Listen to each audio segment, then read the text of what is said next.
Judo was founded over 140 years ago, yet it's still practiced in over 200 countries today, featured in the Olympics, and shaping martial arts worldwide.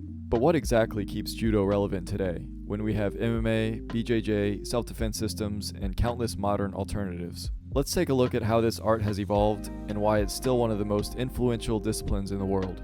Judo began in 1882 when Jigoro Kano, a Japanese educator and martial artist, took the brutal, combative techniques of traditional jiu-jitsu and transformed them into a system for physical education, personal development, and non-lethal self-defense. He called it Judo, the gentle way.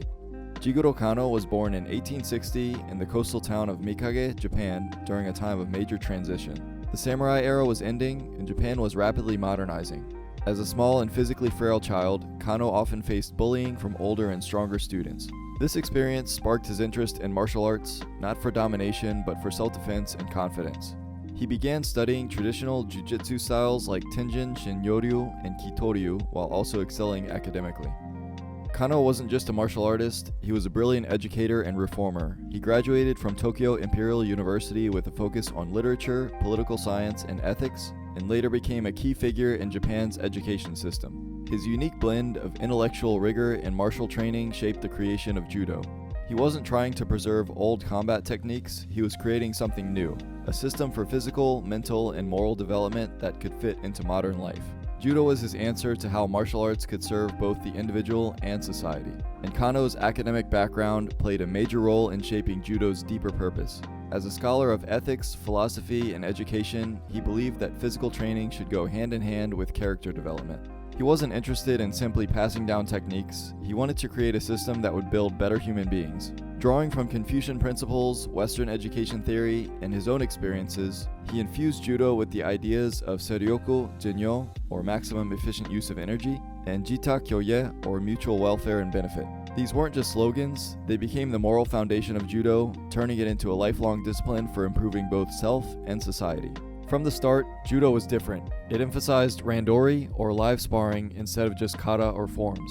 That meant practitioners could pressure test their techniques safely and improve through real resistance. This very idea, training against a fully resisting opponent, was revolutionary. In 1964, Judo became the first martial art in the Olympic Games, helping it spread far beyond Japan. Kano himself had spent years traveling internationally, promoting Judo not just as a Japanese tradition, but as a universal method of education. That's why today you'll find Judo in schools, military programs, and just everyday dojos across the world. It's a truly global language of movement and strategy. And it didn't just spread, it inspired. Brazilian Jiu-Jitsu, for instance, came directly from Judo groundwork. Many of today's MMA takedowns have roots in Judo throws. Even Sambo, wrestling, and modern self-defense systems borrow from Judo's techniques and training structure. But like any living art, Judo has had to evolve. Over the decades, the rules of competition Judo have changed, sometimes controversially. Leg grabs were removed, matches are more upright, and the scoring system has been refined again and again. These changes keep the sport dynamic and aim to make it safer, but they've also created tension between traditionalists and modern competitors. And also, the modern martial arts belt system, white, yellow, green, all the way to black, originated in Judo. Jigoro Kano introduced the idea in the late 1800s as a way to visually represent a student's progress, skill level, and dedication. At first, there were only white belts for beginners and black belts for advanced students, but over time, colored belts were added to mark intermediate stages and encourage long-term development.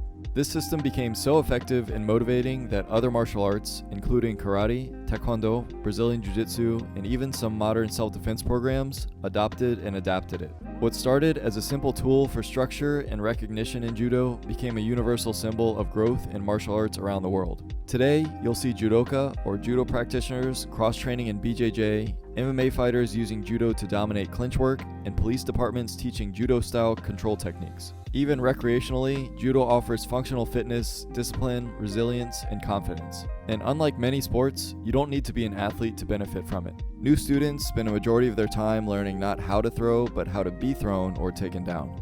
Taking falls, or ukemi, is essential to master before putting into practice in live situations. And before learning the full throws, students practice tons of uchikomi, or fitting into the positions of each technique before actually executing it. The learning process is very well organized and intuitive. What really keeps Judo relevant, though, isn't just the effectiveness, it's the philosophy.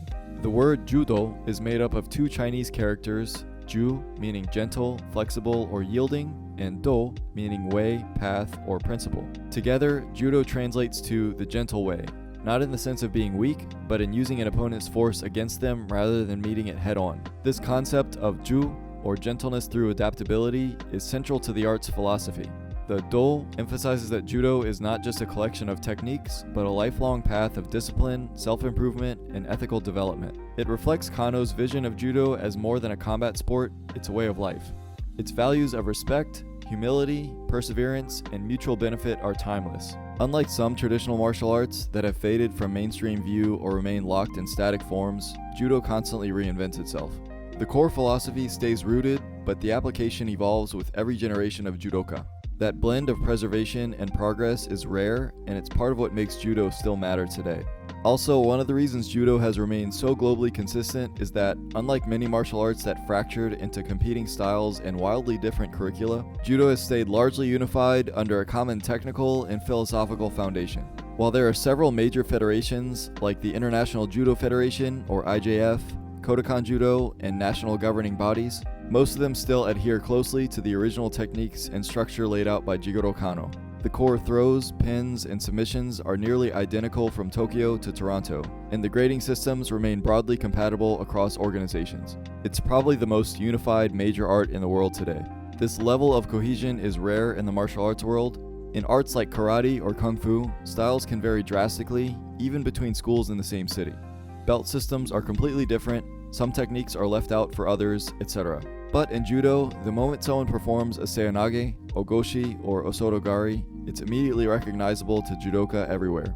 That global consistency has helped Judo maintain its identity and legitimacy, making it easier to teach, regulate, and preserve, even as it continues to evolve. So that's what keeps Judo relevant today. It's that perfect balance. It's an art with deep roots and a system that's never stopped evolving. Whether you're training for sport, self-defense, or just for self-improvement, Judo still has something to teach. Thanks for watching.